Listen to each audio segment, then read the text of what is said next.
Sunday எல்லாருக்குமே எப்பவும் லீவுங்கிறனால காலையில் நேரமாக எழுந்து பிரேக்ஃபாஸ்ட் லஞ்சுன்னு சமைக்க தேவையில்ல. நல்லா ஜாலியாக தூங்கி லேட்டாகவே எழுந்து சிம்பிளாகவே ஏதாவது பிரேக்ஃபாஸ்ட் செஞ்சு சாப்பிட்டுக்கலாம் அப்படின்ட்டு தான் ஒவ்வொரு சாட்டர்டே நைட்டும் லேட்டாக படம் பார்த்துட்டு படுக்கிறது. ஆனால் ஒரு சண்டே கூட நல்லா தூங்கினதா சரித்திரமே இல்லை. வீக் டேஸில் நிறைய வேலை இருக்கும், ஆனால் அப்போ தான் நல்லா தூக்கம் வரும். இன்னும் ஒரு 5 மினிட்ஸ் தூங்கலான்ட்டு எப்போவுமே லேட் ஆயிரும். ஆனால் சண்டே அப்படியே ஆப்போசிட்.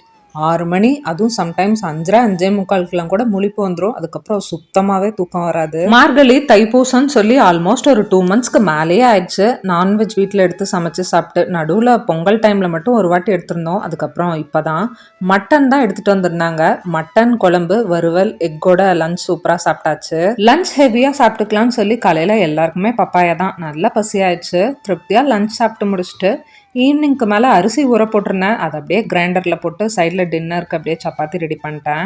காலையில் பிரேக்ஃபாஸ்ட்க்கு இடியாப்பம் செஞ்சுருந்தேன். கொஞ்சமாக மாவு அப்படியே மிச்சமாயிடுச்சு.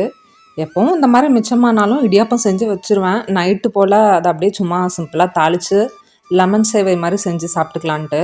இந்த டைம் கொஞ்சம் அதிகமாகவே இருந்தது. சரி, ஓகே, ரவா தோசையும் செஞ்சு ரொம்ப நாள் ஆச்சு. ரவா தோசை செய்யலான்ட்டு அப்படியே ஃப்ரிட்ஜில் எடுத்து வச்சிட்டேன். ரவை மட்டும் எப்பவும் ஊறுறதுக்கு கொஞ்சம் டைம் எடுக்கும். முன்னாடியே அந்த அரிசி மாவு கூட ரவையை மட்டும் ஊற போட்டு வச்சிட்டேன். அதுக்கப்புறம் செய்யும் போது மற்ற இன்க்ரீடியன்ட்ஸ்லாம் மிக்ஸ் பண்ணி செஞ்சுக்கலான்ட்டு. ரொம்ப சிம்பிள் தான் இந்த ரெசிபி. அரிசி மாவு, ரவை, கொஞ்சமாக உப்பு, ஜீரகம், பெப்பர், அதுக்கு பதிலாக நான் பெப்பர் தூளாக சேர்த்துக்கிட்டேன். கொஞ்சமாக தயிர், அந்த பைண்டிங்காக மைதா மாவு சேர்ப்பாங்க. நான் 1 ஸ்பூன் அளவு கோதுமை மாவு சேர்த்துக்கிட்டேன். கொத்தமல்லி இலை கொஞ்சமாக ஃப்ளேவருக்காக சேர்த்துக்கிட்டேன். இதுலேயே கூட ஆனியன் கட் பண்ணி போட்டு செய்யலாம். நான் தோசைக்கல்லில் போட்டு அப்படியே மேலே மாவு ஊற்றிட்டேன். ரவா தோசைக்கு இந்த ஹோட்டல்லாம் தக்காளி சட்னி, தேங்காய் சட்னி, மல்லி சட்னி 3 சட்னி வைப்பாங்க. ஒரு சில ஹோட்டலில் சாம்பார் கூட சேர்த்து வைப்பாங்க. இந்த 3 சட்னியெல்லாம் தனித்தனியாக செய்ய முடியாது. அதனால் நான் தக்காளி, மல்லி எல்லாம், தேங்காய்லாம் போட்டு ஒரு கலந்து சட்னி மாதிரி ரெடி பண்ணிட்டேன்.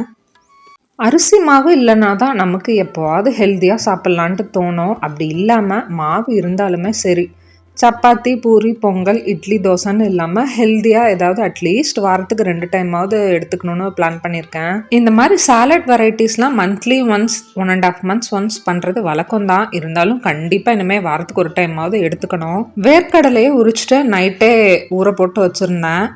ஊர்னா நல்லா விசில் விட்டு வரும்போது வெந்து வரும், இல்லைன்னா வேகிறதுக்கு ரொம்ப லேட் ஆகும். குக்கரில் தான் வேக விட்டு வச்சுருந்தேன். நீங்கள் ஸ்டீமரில் கூட ஸ்டீம் பண்ணி எடுக்கலாம். கொஞ்சம் லேட் ஆகுமேன்ட்டு குக்கர்லேயே வச்சுட்டேன். தண்ணி நிறைய சேர்த்து வச்சா அந்த தண்ணியிலேயே சத்து போயிடுற மாதிரி இருக்கும். அதனால் குக்கரில் மட்டும் லைட்டாக தண்ணி ஊற்றிட்டு ஒரு பவுலில் தான் வேர்க்கடலை வச்சு வேக விட்டு எடுத்துருந்தேன். ஒரு 3-4 விசில் தான் விட்டு எடுத்திருந்தேன். நல்லா வெந்து வந்துருச்சு. கேரட், குக்கும்பர், வெங்காயம், லெமன் ஜூஸ், கொஞ்சமாக மிளகாத்தூள், உப்பு போட்டு மிக்ஸ் பண்ணி எடுத்தாச்சு. கூடவே கொஞ்சமாக ராகிக்கூழ், பாயில்டு எக். எல்லாருக்குமே இதுதான் பிரேக்ஃபாஸ்ட். காலையில் எழுந்திருக்கிறதுக்கு கொஞ்சம் லேட் ஆயிடுச்சு. முன்னாடி நாள் நைட்டு பிரேக்ஃபாஸ்ட்க்கு என்ன பண்ணலான்ட்டு எப்பவும் யோசிச்சு வைப்பேன். நேற்று யோசிச்சே வைக்கலை. அதுவும் இல்லாமல் லேட் ஆகிட்டனால அப்படியே பிளாங்க் ஆயிடுச்சு. என்ன பண்ணுறதுனே தெரியல. இந்த மாதிரி டைம்லலாம் ரவையோ சேமியாவோ வீட்டில் இருந்தால் போதும். உப்புமா, சேமியான்னு ஒரு 10 மினிட்ஸில் செஞ்சு ஈஸியாக சமாளிச்சிடலாம். நான் எப்போவும் லேட் ஆயிடுச்சு இல்லை சீக்கிரமாக ஏதாவது சமைக்கணும் இந்த மாதிரி இருந்தால் உப்புமா, சேமியா தான் சமைப்பேன்.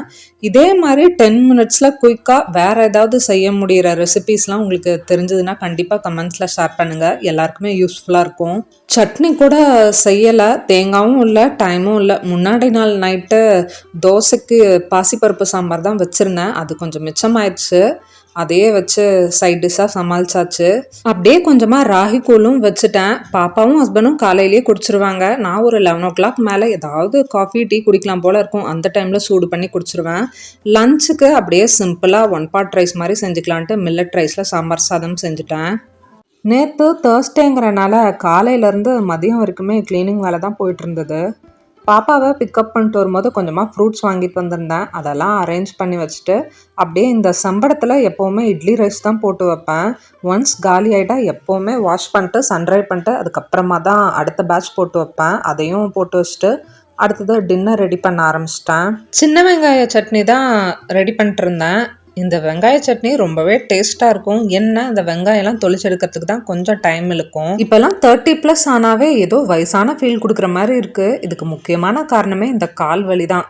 கொஞ்ச நேரத்துக்கு மேலே நின்னா போதும் கால் பயங்கரமாக வலிக்க ஆரம்பிச்சிருது. இது எல்லாருக்குமே இருக்கும்னு நினைக்கிறேன். 5 minutes ஆனால் 10 minutes ஆனால் நின்றுட்டே பண்ணிடலான்ட்டு ஒவ்வொரு டைமும் நினைக்கிறது தான். எத்தனை 5 minutes, எத்தனை 10 minutes, அதனால ஒரு முடிவு பண்ணியிருக்கேன். இனிமே ஒரு 5 மினிட்ஸ்க்கு மேலே ஏதாவது வேலை பார்க்குற மாதிரி, அதாவது அந்த வெங்காயம் பூண்டு உரிக்கிறது, காய் கட் பண்ணுற வேலை எல்லாமே கிச்சனில் அப்படியே உட்காந்து பார்க்கலான்னு டிசைட் பண்ணியிருக்கேன். வெங்காய சட்னிக்கு இட்லி தோசை ரெண்டுமே நல்லா இருக்கும். நல்லா சாப்பிட்டான இட்லியும் முறுமுறுன்ட்டு தோசையும் வச்சு சாப்பிட்டாச்சு.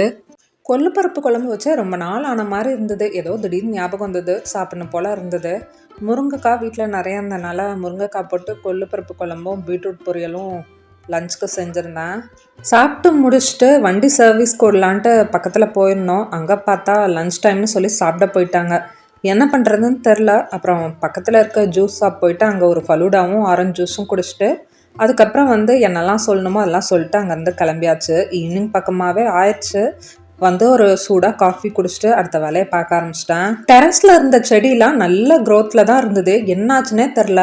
கொஞ்ச நாளாக ஏதோ பூச்செலாம் அத்தனை செடியுமே ஸ்பாயில் ஆயிடுச்சு. இந்த பூச்செலாம் போகிறதுக்கு உங்களுக்கு ஏதாவது ஹோம் ரெமெடிஸ் மாதிரி தெரிஞ்சால் கண்டிப்பாக கமெண்ட்டில் ஷேர் பண்ணுங்கள். ட்ரை பண்ணி பார்க்குறேன். ஈவினிங்க்கு மேலே அப்படியே பக்கத்தில் பார்க்லாம் போயிட்டு வர வழியில் அந்த வாஷிங் மிஷின் டப்பு ரொம்ப நாளாக க்ளீன் பண்ணணும்னு நினச்சிட்டே இருந்தேன்.